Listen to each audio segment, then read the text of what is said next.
Esta historia es de un hombre que se sintió culpable por la muerte de Jesús. Esto le causa mucha confusión y se pregunta por qué tuvo que morir este hombre inocente en su lugar, y si este hombre realmente era el Hijo de Dios, como se autoproclamaba. No sabía por qué sobrevivió a su sentencia de muerte, si él era un asesino, por qué estaba teniendo una segunda oportunidad. Y lo más increíble de todo es que esta historia es diferente a lo que estamos acostumbrados a escuchar sobre Judas, Barrabás o el propio Poncio Pilato, y todo gira alrededor de un suceso increíble, mientras ocurre la resurrección de Jesús. El Alto Consejo de Jerusalén se reúne para discutir sobre un prisionero mientras se acerca la Pascua. Un hombre saca un cuchillo y ataca a otro que venía caminando. Barrabás y su compañero de celda están hambrientos y desesperados. El compañero ruega por comida y afirma que no mató a ese hombre, mientras Barrabás recuerda el momento en que se cruzó con una mujer, pero es interrumpido por su compañero, quien le reclama por qué mató al fariseo, si todo lo que dijo era real. El viernes lo llevaban encadenado ante la multitud que parece reclamar algo a los romanos. Pilato interroga al prisionero acusado de blasfemia y traición, pero no encuentra motivos suficientes para condenarlo. Le dirige la palabra al acusado. Este da un paso al frente y Pilato se queda totalmente sorprendido al mirarlo a los ojos. El sacerdote exige una condena, acusando de nuevo al hombre parado ante él de que se autoproclamó rey de los judíos, y solo hay un rey. Al ser interrogado, Jesús, a quien están acusando, responde que su reino no es de este mundo. Pilato pregunta por Judas Iscariote, porque le habían dicho que él llevó a los guardias a donde estaba Jesús. El sacerdote responde que el joven se fue de la ciudad por miedo. Pilato no encuentra razón para acusar a Jesús, así que decide liberarlo. El sacerdote reclama esta decisión y le recuerda que la multitud espera que liberen a Barrabás. Ahí Pilato recibe una nota de parte de su esposa, pidiéndole que no haga nada en contra de este hombre inocente, que ella sufrió mucho en sueños por causa de él. A pesar de las advertencias de su esposa, Pilato cede a la presión y condena al prisionero a ser crucificado, a pesar de que creía en la inocencia del acusado. En medio de la tensión del Consejo de Jerusalén durante la Pascua, Pilato se enfrenta a la difícil decisión de liberar a uno de los prisioneros, el presunto rey de los judíos o Barrabás, un asesino conocido. La multitud exige la liberación de Barrabás, mientras Pilato busca una razón justa para condenar al prisionero. Pilato manda a traer un poco de agua y se lava las manos delante de todos, desligándose así de toda la responsabilidad. Mientras tanto, Barrabás es liberado, lo que provoca una mezcla de emociones entre los presentes. El prisionero es llevado al lugar de la crucifixión, donde se encuentra con varias personas en su camino. Barrabás está con sus amigos, comiendo y bebiendo, mientras menciona que el hombre no es culpable y todos se ríen. Entonces, enojado, repite que está diciendo la verdad. Aparece un misterioso hombre. El amigo de Barrabás dice que ese hombre tiene el poder sobre los demonios. Barrabás no quiere saber nada. El hombre se presenta como un Melchor y que no tiene poderes sobre los demonios. Le hace una invitación, lavarse de la tierra de la prisión. Pero Barrabás rechaza la oferta. Los soldados preparan la cruz y todos se dirigen hacia la crucifixión. Un hombre dice que es un placer para los pecadores matar a alguien sin pecado. La gente pide que el prisionero lleve su propia cruz, que muestre su fuerza. Barrabás ve a la mujer que recordaba, pero Melchor le impide ir por ella. Le advierte que no rechace su amistad, que le será útil. Se disponen a levantar las cruces. Su compañero de celda está siendo crucificado mientras Barrabás está libre. Entonces pide justicia, pero termina crucificado. Barrabás va tras la mujer, pero le dice que le vio esta mañana y se veía diferente. Él insiste, pero ella no le perdona su pecado. En ese momento llega María, la madre de Jesús, junto con María Magdalena, a quien reconocen como la pecadora que se unió al profeta. Quieren echarla del lugar, pero acompaña a la madre del Nazareno, entonces la ley la protege. Mientras la madre sufría por el juicio, ella estaba feliz porque las enseñanzas de Jesús sembraron discordia en su familia, que se separó de su hermano Judas, quien decidió seguir a Jesús, así que quiere vengarse. En ese momento Jesús dice la conocida frase: Padre, perdónalos, porque no saben lo que hacen. Le clavan las manos e intentan subir la cruz, pero no pueden. Le piden a Simón de Cirene que les ayude a levantar la cruz. En ese momento el cielo se oscurece. El sacerdote solicita arrodillarse y orar porque hicieron enojar a Dios. Barrabás busca a Judith, quien está rendida pidiendo que la salven de la oscuridad, pero se enoja cuando Barrabás no puede hacer nada al respecto. Discuten porque Barrabás hacía todo por complacerla. Robó y mató por ella. Él Le pregunta si ella amaba a Gabrías. Ella responde que no y que todos la aman, que Barrabás no puede ser el único. Barrabás se arrepiente de haber sentido algo por ella alguna vez. Entonces ella se va, escucha que alguien llora e intenta ayudarla.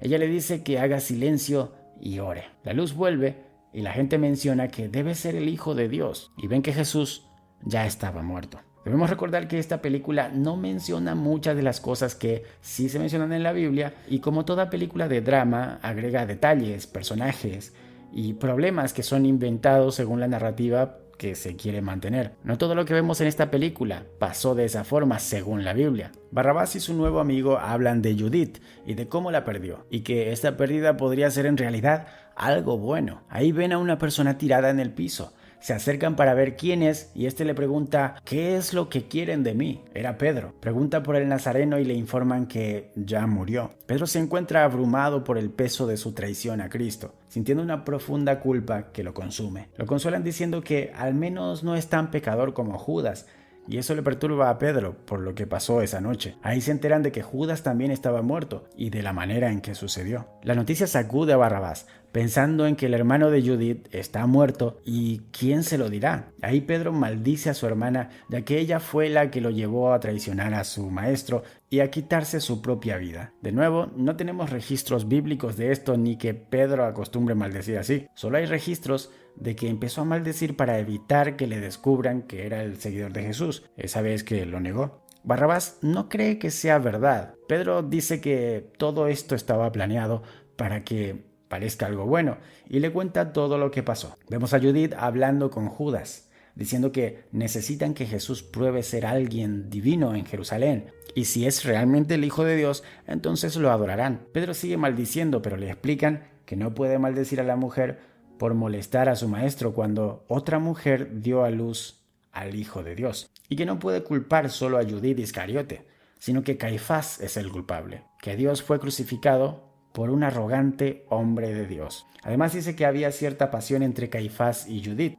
Mientras tanto, Pilato se enfrenta a un dilema moral, debatiéndose entre su deber como gobernador romano y su propia conciencia. La conversación se intensifica cuando ella menciona la forma de morir de Iscariote, que los dioses pueden castigar por la cobardía de no tomar la decisión. Aunque viera a Dios en un hombre en toda su gloria sobrenatural, no podría decirlo porque todos pensarían que es un loco y lo condenarían como tal, y César le quitaría el cargo. Pedro expresa cómo negó a Jesús cuando le preguntaron si era un discípulo, y este hombre le dice que si realmente hubiera conocido a Dios, nunca lo hubiera negado, que entendió mal todo, que Jesús no era un rey terrenal que reinaría en Jerusalén. José de Arimatea busca permiso para dar un entierro digno al Nazareno. Esto nos deja ver que no debemos perder nuestra fe en la humanidad, que siempre puede haber alguien que pueda hacer buenas obras. Habla con Justitia, la esposa de Pilatos, presentándose como un discípulo de Cristo, aunque nadie lo sabía.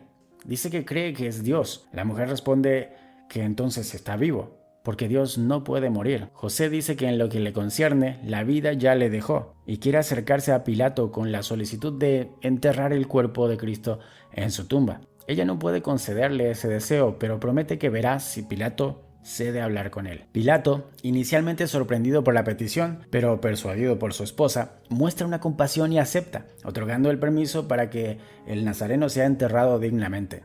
Sin embargo, esta decisión no es bien recibida por todos, ya que los sumos sacerdotes acusan a Pilato de conspirar con traidores. La tensión aumenta cuando los sumos sacerdotes instan a Pilato a poner fin al plan, temiendo que los seguidores de Jesús intenten robar su cuerpo y afirmen una resurrección. Pilato, consciente de las implicaciones políticas, decide permitir que José de Arimatea proceda con la sepultura, pero también ordena que la tumba sea sellada y vigilada por guardias para evitar cualquier intento de manipulación. Ahí podemos ver la complejidad de las relaciones políticas y religiosas en ese momento, así como la lucha interna de Pilato entre el deber, la moralidad y los líderes religiosos. Son detalles que no se revelan en la Biblia, sin embargo, la película intenta explicar estos detalles y mostrar el drama que se estaba viviendo en ese momento. Judith, la hermana de Judas, recibe un aviso importante, pero no le dicen qué es. Sale a ver y se encuentra con el cuerpo de su hermano envuelto en el piso. Ella, desesperada, revisa la cara y comprueba que efectivamente es Judas. Ella prefiere creer que está inconsciente y quiere despertarlo. Todos se miran con tristeza sin atreverse a decirle nada, hasta que ella misma llega a la conclusión más obvia. En su desesperación pide que le quiten la cuerda para que respire, que su sangre circula y que está vivo. Luego grita con desesperación y culpa al nazareno por todo esto. Uno de los hombres, que parece ser familiar de Judas, agradece el triste servicio que le prestaron y solicita estar solo. Melchor le pregunta a Barrabás si sigue mal por la pérdida de Judith. Barrabás cuestiona por qué está hablando de su belleza, que es mejor hablar de Judas. Melchor menciona que el mundo entero hablará sobre él, de su traición, que según la película le obligaron a hacer. Barrabás le pregunta si Judas obtendrá perdón de Dios. Melchor responde que para los ojos del mundo no, pero que el amor de Dios es infinito y que el alma de Judas puede encontrar refugio en ese amor, dando a entender, como muchos pastores afirman, que Judas en realidad es un ejemplo a seguir como arrepentimiento de pecado y salvación. Una historia muy diferente a lo que los discípulos contaban en la Biblia. Judas Iscariote dio la confesión más sincera y auténtica que ninguno de los apóstoles dio. Judith visita la tumba de Judas, diciendo que finalmente puede respirar. No puede distinguir entre la realidad y su mundo de fantasía, en donde no acepta la muerte de su hermano. Menciona que solo quiso darle un consejo, que Caifás puede hacer mucho por él si tan solo se arrepiente. Luego hace una corona de flores y reclama a Judas haberse dormido otra vez sin decir nada, totalmente fuera de la realidad. Como su hermano fallecido no le mira, ella finge estar enojada, coloca las flores sobre su pecho y le dice que volverá para ver cómo está, que lo despertará en la mañana con buenas noticias de Caifás. Ya es sábado. Los romanos acampan cerca de la tumba de Jesús, pero llega un hombre desconocido y pone en alerta a todos. Es un hombre judío quien busca el permiso para tocar la tumba de Jesús. Él cree que esto sanará a su hija enferma. A pesar de la resistencia inicial, logra persuadir al guardia romano para que le permita tocar la tumba, con la esperanza de que la salud de su hija sea restaurada. El hombre toca la tumba y hace una corta oración. Este hecho no está registrado en la Biblia y puede causar mucha confusión. La Biblia prohíbe estrictamente comunicarse con los muertos o hacerle alguna especie de ritual. Esto podría hacer parecer normal la costumbre católica de rezarle a los muertos o que los muertos puedan obrar milagros. Además, según la Biblia, cuando la mujer pensó que solamente tocando el manto de Jesús sería sana, Jesús le aclaró que fue su fe lo que la salvó y no el hecho de tocar el manto. Esta escena puede interpretarse como que los objetos sagrados, entre comillas, se vuelven mágicos, como la tumba de Jesús, o el manto, o la espina, o los clavos que se utilizaron para clavar sus manos y sus pies en la cruz. También en la religión católica se promovió mucho la idea de que las reliquias hacían milagros y las vendían, como los supuestos clavos o astillas de la supuesta cruz de Cristo. Es muy importante identificar estos peligros cuando vemos alguna serie o alguna película sobre la Biblia. Muchos pueden terminar dando un mensaje contrario a lo que Dios pide. El hombre agradece al guardia romano por permitirle tocar la tumba de Jesús, convencido de que esto sanó a su hija enferma, aunque el guardia se muestra escéptico. El hombre está convencido de que su hija fue sanada gracias a Dios. Barrabás decide ir a la tumba del Nazareno, a pesar de sus dudas y la incredulidad sobre los milagros que se le atribuyen a Jesús. Melchor le dice que si rechaza lo que no entiende, debe rechazar a todo el universo, que la naturaleza solo refleja lo que está en la mente de Dios, que haga lo que mejor le parezca para buscar la verdad, pero que si no lo encuentra, que no culpe a la verdad real, sino a su mente débil por no haber logrado entender. Barrabás le dice que esa es una creencia de Egipto. Melchor responde que es un conocimiento a través de la creencia y le recomienda que no pelee con los soldados, que le pueden culpar de querer robar el cuerpo de Cristo, quien dijo que resucitaría. Barrabás dice que resucitar es imposible, pero Melchor dice que lo hará. Barrabás va a la tumba y mientras tanto, junto a la tumba de Jesús, el guardia romano conversa con el fariseo sobre los rumores de la resurrección. El guardia afirma que no hubo ningún ruido, que todavía no escucharon la voz del difunto. Aunque el centurión muestra confianza en su deber de vigilar la tumba, también duda de si el fariseo es uno de los que creen que va a resucitar. Eso molesta un poco al fariseo. Barrabás vio esto y percibe también que viene alguien más. Es María, la madre de Jesús. Barrabás le confiesa que él debería haber muerto en lugar de su hijo, que él hubiera dado su vida, pero cuando se dio cuenta ya era tarde. Entonces le comenta que la gente lo llamó blasfemo por llamar a Dios su padre, que los rumores dicen que realmente era el Hijo de Dios Todopoderoso, y solo María sabe los secretos de su nacimiento. Luego se arrodilla delante de María y le dice: María, por favor, tenga piedad del mundo y diga la verdad. En la Pasión de Cristo, Pedro se arrodilla ante María y le llama madre. Se postra ante María. Luego María quiere tocarlo. Le dice que no soy digno que me toques, miren ahí.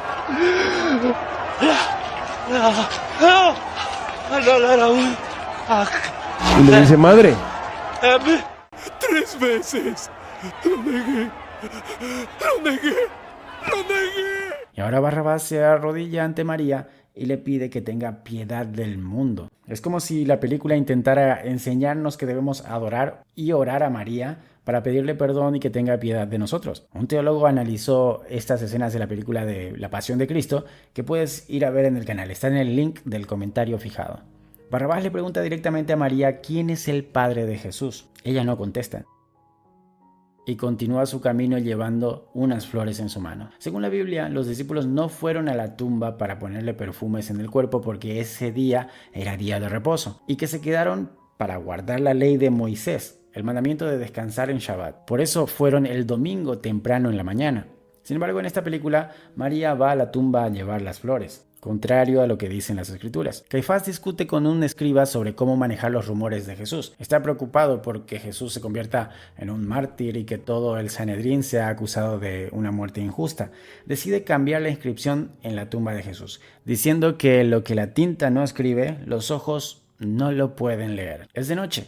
El soldado dice que no puede olvidar al que vino a orar en la tumba de Jesús, que lo encontró en el mercado y estaba feliz, que le juró que su hija se había curado de la fiebre. Barrabás sigue observando todo. Caifás encuentra a Judith en un lugar apartado y le cuestiona por qué está ahí. Judith le dice que él es el sumo sacerdote, pero su amor por ella lo convierte en un esclavo, y quiere que todos vean por qué Judas todavía está enojado con ella por provocar la muerte del Nazareno. Pero ella culpa a Caifás y le pide que lo confiese. Un guardia menciona que dejó el puesto porque hay un pájaro cantando.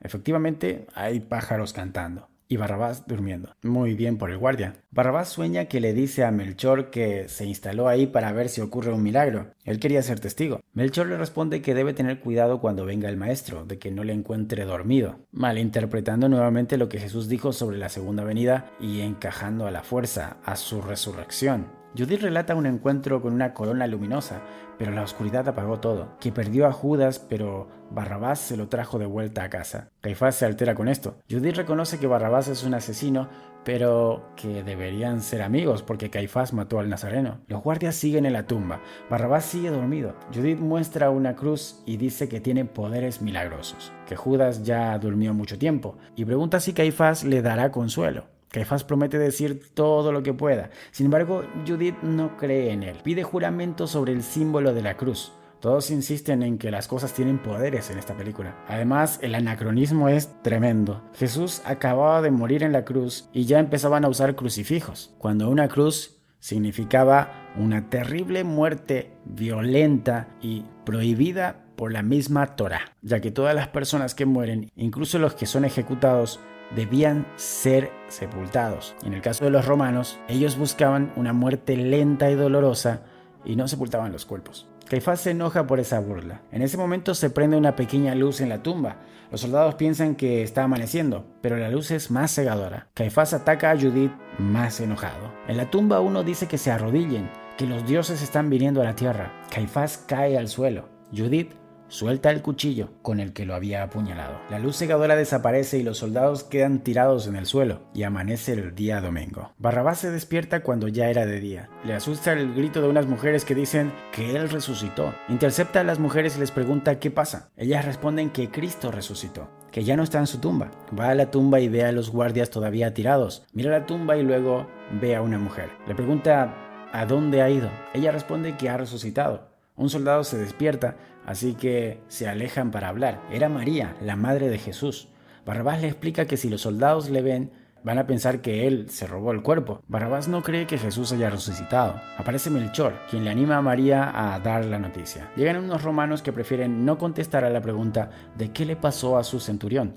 Melchor tiene un sello del César en su anillo, así que exige respeto, y los soldados se disculpan. El soldado va de camino a ver a Pilato y Caifás, a contarles todo lo que sabe. Melchor le dice que lleve al centurión mudo a Caifás y de que no se sorprenda de que todo sea reemplazado por mentiras. Barrabás se siente en deuda con Melchor y le ofrece ser su sirviente. Pero Melchor le dice que no le debe nada, al contrario. Él ganó mucho al estudiarlo. Le ofrece ir a Roma a ser un prestamista para hacerse rico. A nadie le importará su pasado. Llega María diciendo que encontró a Judith. Caifás está siendo atendido y le informan que apareció el arma con que le habían atacado y él exige que se lo traigan. Le pregunta a Raquel si ha visto el arma antes. Ella contesta que es la daga de Judith Iscariote. Entonces Caifás le dice que efectivamente Judith lo lastimó y le pide que tire el arma al pozo. Raquel siente una pena por Judith y entonces Caifás le confiesa que le fue infiel con ella. Ella lo sabía, pero no dice nada. Ella no siente nada por su esposo. Es más, lamenta que Judith no haya tenido éxito en salvar al mundo de este hombre.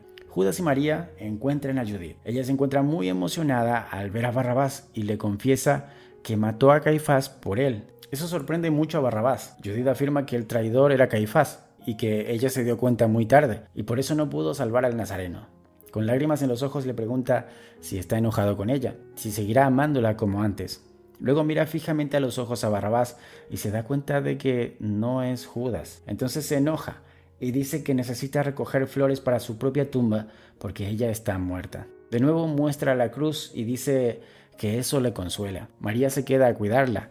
Barrabás sigue su camino para buscar a su padre. Le informan a Caifás que la tumba está abierta. Caifás dice que ojalá no digan que resucitó, que la tumba está vacía porque robaron el cuerpo. Un soldado le informa que los poderes celestiales interfirieron y sucedió un milagro, que ha resucitado. Caifás le dice que no era él el encargado, que era Calvos, pero había quedado mudo. Entonces le pide que hable con señas y le pregunta quién le robó su coraje. En ese momento el soldado habla y responde: Jesús de Nazaret, el Hijo de Dios. Eso enoja a Caifás y el otro sacerdote pide que el que rompió el sello de la tumba sea severamente castigado. El soldado responde que sigan a los ángeles y encontrarán el camino de la salvación. Entonces se retiran. Pero hay un soldado que quería solicitar hablar con Caifás. Quiere decir algo. Le revela que en esa salida habían encontrado a un hombre con el anillo del César y que Barrabás estaba con él. La reacción de Caifás ante la revelación sugiere que podría haber más en juego de lo que parece a simple vista. Le promete oro a él y a sus amigos con la condición de contar a todo el pueblo lo que vieron sobre Barrabás. La llegada de Barrabás agrega tensión en el grupo, pero lo presentan como el que busca redimirse por sus acciones pasadas y encontrar perdón en Jesús. Sin embargo, le hacen la invitación a ir a ver al maestro resucitado, pero Barrabás duda de que puedan reconocerlo si lo vieran. Pedro jura que lo reconocería entre 1.000.000 de personas. Barrabás le pide que no jure, porque ya le había negado 3 veces. Barrabás no quiere unirse al grupo. Los mismos discípulos habían dicho que dudaban si era Dios. Entonces le pregunta por qué lo abandonaron. Llega Judith preguntando dónde está el rey para rogarle que perdone a Judas, indicando que se puede pedir perdón por los muertos.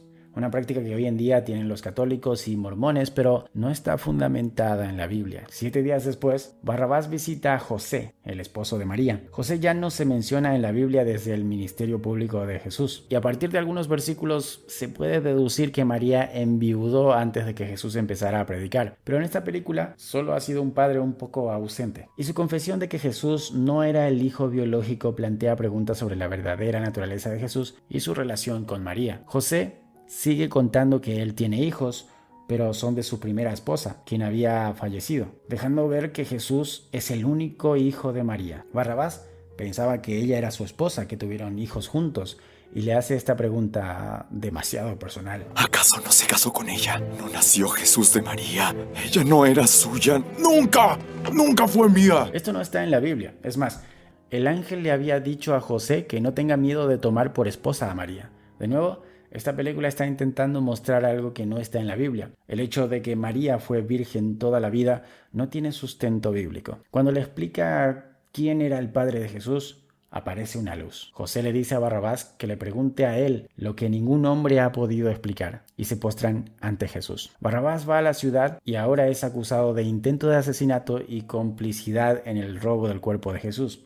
A pesar de haber sido liberado anteriormente, ahora se prepara para enfrentar su ejecución con la convicción de seguir el camino de Jesús. Le pide al guardia que no sea muy agresivo con él, que es inocente, pero que fue liberado injustamente, así que está dispuesto a pagar por su crimen anterior. En respeto a eso, El guardia le promete que no molestará sus últimas horas de vida y que no va a sufrir de hambre ni de sed. Es todo lo que puede hacer por él. En ese momento Barrabás tiene una visión en la que está junto a un niño y escucha la voz de Jesús, quien le dice que quien crea en él tendrá vida eterna. Melchor quiere ayudar a Barrabás, pero le dice que la ley tiene que cumplirse. Van a ver a Barrabás, quien se encuentra tirado en el suelo. Melchor entra a verlo y se da cuenta de que ya estaba muerto. Melchor va caminando con Simón de Cirene, dándole consuelo y palabras de aliento. Melchor le estaba hablando de Barrabás y le muestra su tumba. Simón le pregunta si él reconoció rápidamente a Cristo o si tiene secretos de otros hombres. Melchor le confiesa que cuando era joven era un rey y tuvo una visión de un ángel que le reveló el nacimiento del Salvador, quien unirá a todos los pueblos al paraíso a través de su nombre eterno. Esta película está basada en la novela Barrabás de Maria Corelli. Cuando la vi, pensé que era la película de Mel Gibson, pero no es así.